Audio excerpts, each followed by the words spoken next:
كنهضروا بزاف د الحوايج تنقول لهم الكاميرا حتى واحد عافاكم ما يصورني، لان كاين مغاربه ما عارفينش شي عطريه حنا عندنا في مكناس وما كاع ما كيعرفوها، ما عندهم عليها حتى شي فكره. انا دخلت كنقرا مع ناس كبر مني، فاش الناس اللي كبر مني عرفتي راه جاني واحد الشعور.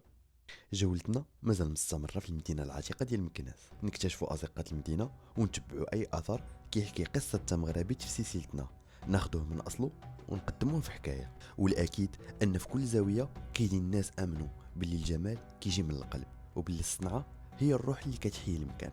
بخطوات قليلة من دار الشريفات اللي كان فيما سبق البيمارستان الماريني، وفي قلب حي الحمام الجديد وانت داخل من باب عيسي، هنا المكان اللي عاش في فترة ذهبية من التاريخ.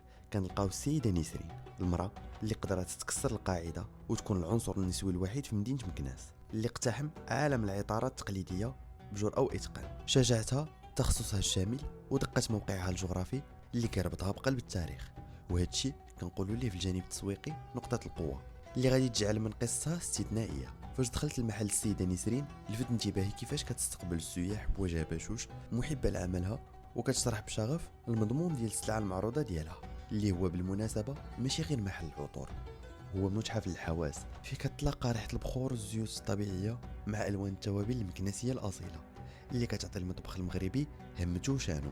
السيدة نسرين قدرت توفق ما بين أسرار التجميل التقليدية وضروريات الدار بلمسة أنثوية خلات من حرفتها جسر كيوصل تقاليدنا للسياح والمحليين بذكاء وعفوية.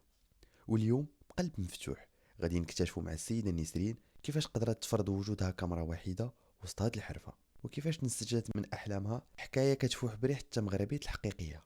ملي كنشوفوا السيدة نسرين واقفة وسط محلها بكل ثقة كمثال فخري للمرأة المغربية، كنفهموا باللي التمغربيت هي هاد القدرة على التميز والإبداع مهما كانت الحرفة صعيبة، وهي اللي كتعطي التوابل والعطور روح جديدة. بسم الله. اتي بالرزه، الا ما كانتش رزه ما كيتسماش اتي عندنا. دابا حنايا في البرد كنكثروا الشيبه، فاش كيبدا يسخن الحال نعناع، لحقاش تنقول حنا لقامه ماشي تنعناع، لقامه. ان لقامه سبحان الله فاش يبدا يسخن الحال كتكون واحد الريحه فيها، فدابا في البرد كتكون بارده، كنقول حنا مزيته ما كتعطيش داك اللوغو ديالها. كنديروا الشيبه في بلاصتها، غير الشيبه خصك تغسلها مزيان الماء سخون.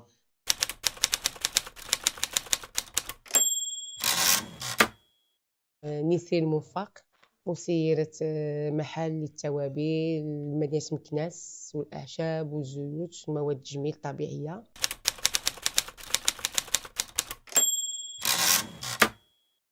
واختاريت ندير هاد الشيء في مدينتي، أول حاجة عن حب لأن كنبغي هاد الشيء. ثاني حاجة اختاريت نديرها في مدينتي ونعرف الناس بشي حوايج اللي ما عارفينهاش على مدينة مكناس وشنو كاين في مكناس، لأن كاين شي ناس واخا في المغرب ما كيعرفوش مكناس شنو فيها بزاف. الوغ انا اختاريت هاد الشيء نديرو باش نعرف مكناس انها بعدا غنيه بالتوابل وبالعطريه المغربيه ديالنا الاصيله. جاوني فرص باش نخدم في مدن اخرى بحال مراكش بحال فاس، مي انا فضلت نبقى في مدينتي هنايا ماشي على الفلوس. هذاك ما ديك شي حاجه يمكن عاديه في الحياه وضروريه، ولكن انا كنفضل نعطي لحد ديك الساعه نشوفوا المساله الماديه شي حاجه اللي كنبغيها نعطي فيها عن حب واخلاص وكنتفانى في العمل ديالي.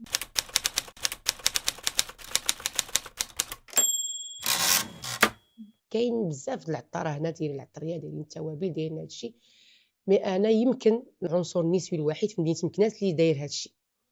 مثلا مشينا للمارشي د الهديم راه كعامر بالعطريه بالناس العطاره القدام، مي انا الحاله الخاصه في مكناس كامراه مغربيه مكناسيه دارت هادشي هذا في مكناس. ومازال كنقلب وكنبحث في بزاف د الحوايج، كنقلب في الاصل ديالنا، كنرجع للاصل ديالنا، كنقلب شي حوايج اللي نزيد نعطي فيهم في المجال ديال العطريه في مكناس. واختاريت هذا المكان هذا لان في وسط المدينه في قلب المدينه.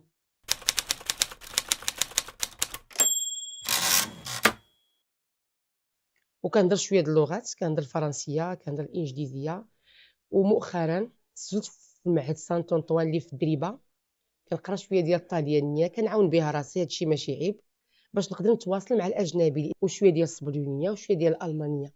الحمد لله كنهضر بهم شي شويه باش كنوصل الفكره اللي باغا انا لداك السائح، باش نعرفوا شنو عندي في مدينتي وشنو هادشي ديالنا. وكاين مع الناس المغاربه ديالنا اللي كيجيو، لان كاين مغاربه ما عارفينش شي عطريه حنا عندنا في بلاص وما كاع ما كيعرفوها، ما عندهم عليها حتى شي فكره.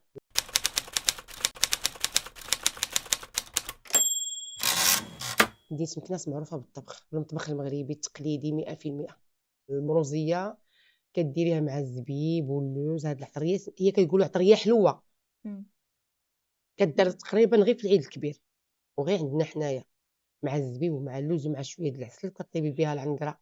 دوك العظيمات الخفاف. عندنا الزيوت اللي كنقطروا على يدينا دابا، بحال اكليل الجبل، الزعتر البلدي عندنا حنايا، الخزامه الزرقاء. قليل كيعرف الخزامه الزرقاء هنايا، معروفين مكنسه بالخلي عاوتاني بالقديد.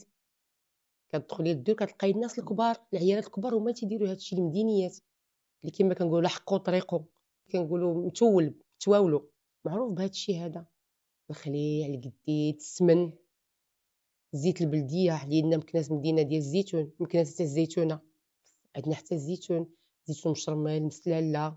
والحمد لله داك الاصل ديالنا راه بي باش رجعنا له باش مستمرين دابا. كنا واحد الوقيته هربنا عليه شي شويه، دابا رجعنا له لان لقينا راسنا في الاصل ديالنا. عندنا راس الحانوت حتى هو كعطريه اللي ما كيعرفوهاش، كيعرفوها ولكن اختصاص مكانسه. راس الحانوت اللي هو 45 عشبه ولا 45 عطريه مخلط، عطريه واعشاب ديالنا هذوك. الفلاليه باللوز معروفه هنا في المدينه، كاين سي العبد اللهوي، كاينين دار البوعنانيه، هادو معروفين ماشي في المغرب، على الصعيد العالمي. الان تيجيو اجانب كيقلبوا عليهم. الشباكيه، المحنشه، الرغيفه.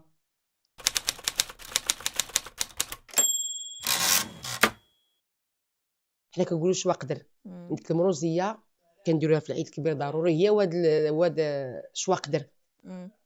اللحيمه مقليه مزيان، هي بالشاونيه والكمون ومشمعه في الفران وكتحطيها. كاين الكمون هنا البلدي، كاين الكمون سوريا، وكاين الكمون الهند. والكمون البلدي صحي بزاف، كديري منه غير شويه كيطلع لك الطياب تبارك الله ما شاء الله.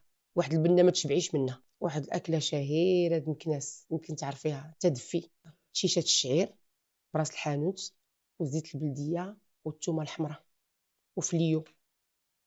هذه كنديروها في البرد، فيه الكحبه ولا الرواح ولا كما كنقولوا حنا النزله، تناكلوها وكتغطاي مزيان. بغيتي تجي نصاوبه ونجيبها لك مرحبا، ولا يلاه تاخذيها معنا مرحبا. حنا مازال كنهضروا على الكرم ديال مرحبا والله. والناس الكبار ديال المدينه، المدينيين فاش كتجيو من نزله ما كيمشوش للطاو، تيقول ديري لي تدفي، غندير تدفي ونشربها. تتغطاي كتعرقي داكشي كامل تيخرج، داك البرد كامل كتشربيها غير يومين 3 ايام، كتشربي ديك الزليفه صافي الحمد لله، بلا ما تاخدي لونتيبيوتيك، بلا ما تمشي للطبيب.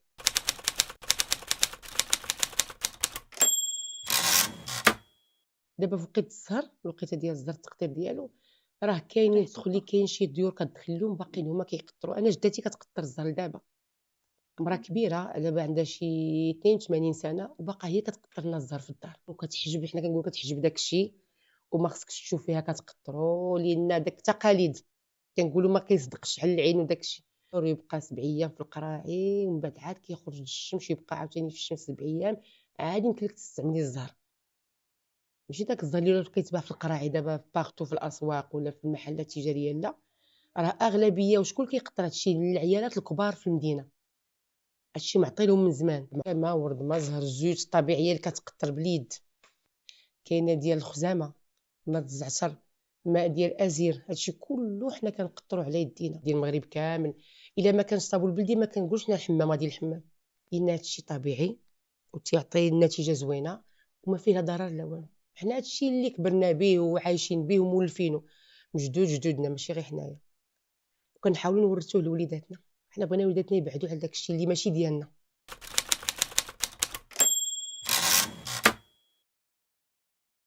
دابا كيجي السائح ولا كيجي اجنبي تيقلب على هادشي ديالنا، كيقرا في الكتب ديالنا مي ما عارفش فينا هو ولا شنو كاين.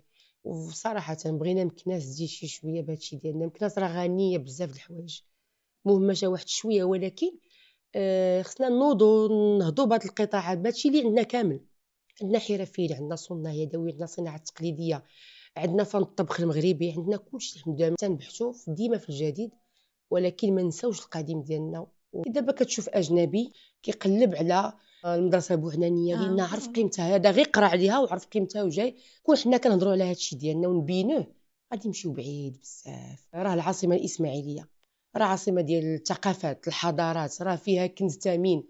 هاد المدن تقريبا كاع اللي ما مشى راه هي المغرب، راه هي الثقافات، راه هي الحضارات، راه هي المغرب كامل. دابا راه باقا الصناعه التقليديه في مدينه الزرهون، حنا عندنا باقي الناس العائله راه كيصاوبوا الصوفه بيديهم وكيمشيو يغسلوها. دابا كاينه واحد العين تيقولها عين قصر، كيهبطوا العيالات كيغسلوا ديك الصوفه وينشفوها تما ويرجعوا للدار ويجدوا الناعوره ويجدوا القرشال ويصاوبوا الصوفه وتعطيها للولد ديالها ويصاوبها في الدراج ويصاوب بها الجلابه البلديه ديالنا ديال الحبه.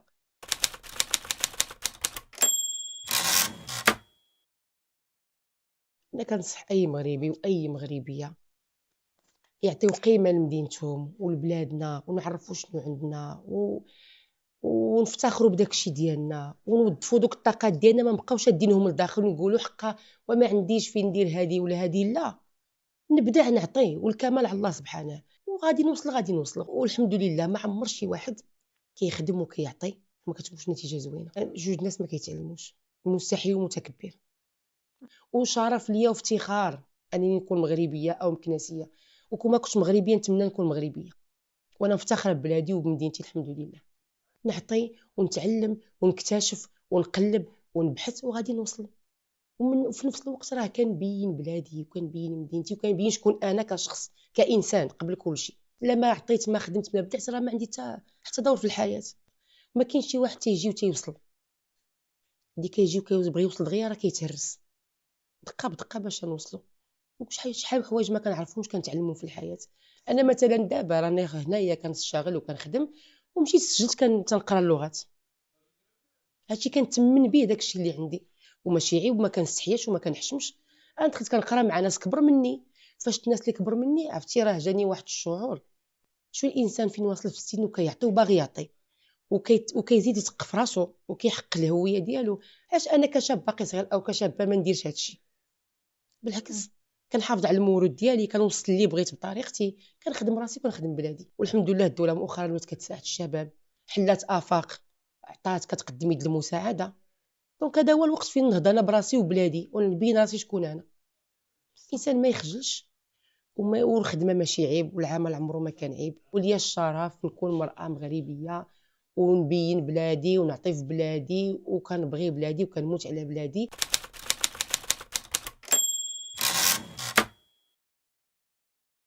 وكنبغي الناس بحالكم هكا اللي كيشجعونا وكيحيوا فينا واحد الروح وواحد الحماس باش نزيدوا نعطيو. وكنشكركم بزاف بزاف بزاف لان كاين شباب بحالكم تيقلبوا وكيبحثوا وباغيين يعطيو في هذا البلاد. هذا الشيء راه حتى تعطيونا حنا فرصه بعدا باش نبينوا راسنا شكون حنايا في المجتمع وفي مدينتنا. ثاني حاجه كتحييو المورود ديالنا، لان بالتواصل معكم راه كتوصلوا رساله للعالم. ماشي غير كنهضروا هكا، راه كتوصلوا واحد الرساله بلادنا ها شنو فيها وشنو فيها وشنو فيها. هذا راه تنشوفوا هذا الشيء راه صراحه تنحسوا بالفخر بالمغاربه ديالنا اللي كاينين بحال هكا في هذا المستوى ديالكم. هذا الروح راه الناس بحالكم اللي كيحيوها، اللي تيقلبوا يبحثوا في المورود الثقافي ديالنا في هذا الوقت هذا. راه صغار باش تلقاي ناس هكا، راه نتوما هما الواجهه ديالنا اللي كتمثلنا اللي كتواصلنا مع العالم الاخر. انا قلت لك راه اول مره كنهضروا بزاف د الحوايج تنقول لهم الكاميرا حتى واحد عافاكم ما يصورني، لان عندكم واحد القبول رباني كما كنقولوا ما عند الله سبحان الله العظيم. حسيت براسي مع خوتي الصغار وكنهضر فرحتي واخده راحتي وما كاينش غير المشكل. سالات حكايتنا مع السيده نسرين، ولكن قصتها غتبقى ملهمه لينا والباقي الناس في كل ركن من ازقه مكناس. ونتلاقاو في قصه جديده مع بصمه جديده في تا مغربيت اصل حكايه.